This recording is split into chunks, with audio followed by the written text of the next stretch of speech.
Olá, turminha do quinto ano, tudo bem com vocês? Eu espero que vocês aí de casa estejam super bem, tá? Eu estou bem, graças a Deus. E eu sou a professora Iris Daiane, tá? Estaremos dando continuidade aos nossos estudos em língua portuguesa. Então eu te convido aí de casa a se acomodar no cantinho que você se sente mais à vontade, pegar o seu material de estudo e vir com a gente para esse momento super legal, tá certo?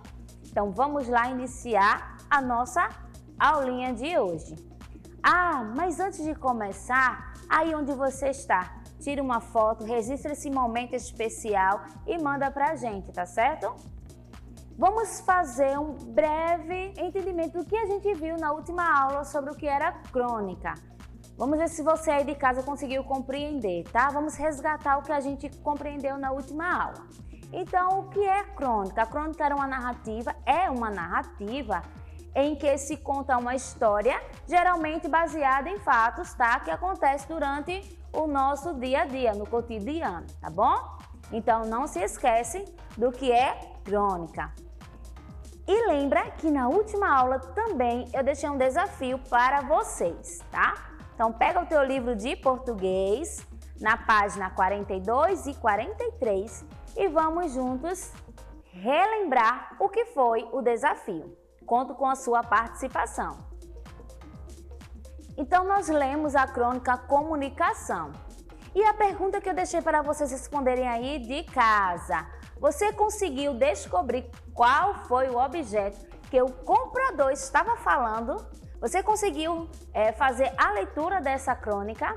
Então, qual foi esse objeto? O que exatamente, naquela leitura tão confusa, o comprador queria comprar? Era um alfinete de segurança, que é uma peça de metal usada para prender tecido com um encaixe de proteção.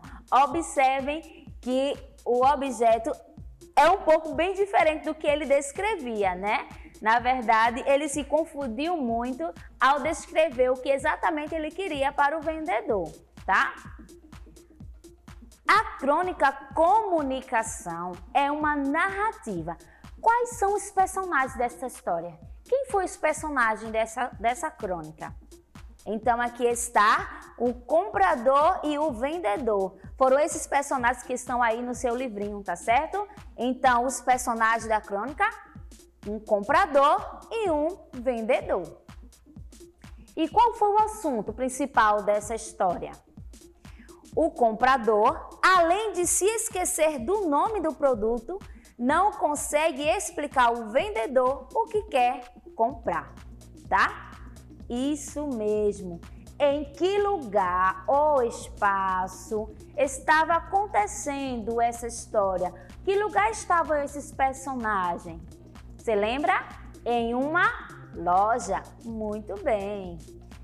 E hoje daremos continuidade aos nossos estudos, tá? Já fizemos o nosso resgate do último conteúdo e veremos agora outras linguagens, que é a história em quadrinho, HQ, tá? Uma nova nomenclatura. Então, vamos lá compreender um pouquinho o que é história em quadrinho, tá certo? Também está aí no seu livro, abre aí na página 53 e vem comigo se conectar nos estudos, tá? O que é história em quadrinhos? As histórias em quadrinhos são narrativas gráficas compostas por textos e imagens para o leitor compreender melhor o que a história quer passar, certo? Apresentam diversidades de publicações e tom humorístico, né? A gente vê aí as expressões faciais dos desenhos que fazem parte da história em quadrinho, tá? As pontuações que vai fazendo com que eles se expressem de forma diferente. Podem ser vistas em jornais, revistas, sites e outros suportes, tá certo? Muito bem. Então, a história em quadrinho.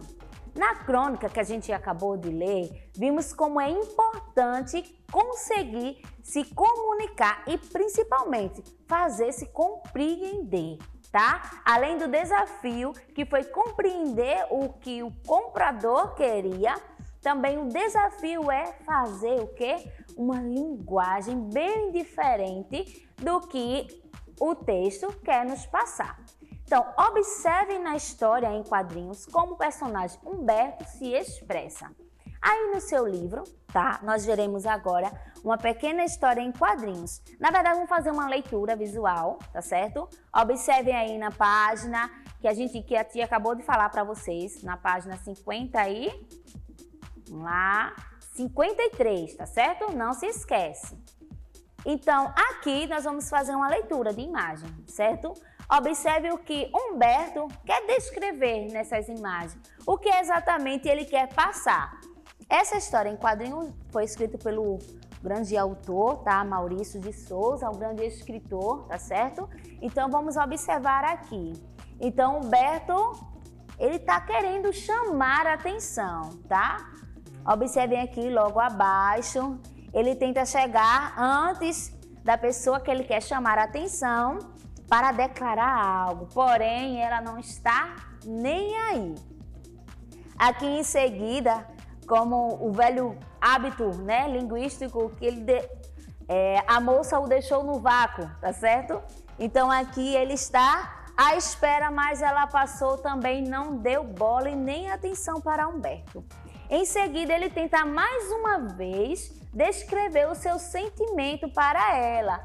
Então aqui ele está tentando dar uma flor, mas ela recusou novamente. Eita, como ela é difícil, né?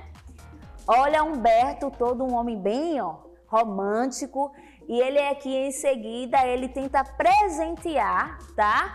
Mas novamente, dessa vez ela saiu correndo. Mas existe aqui uma imagem bem simples, que chamou a atenção dela.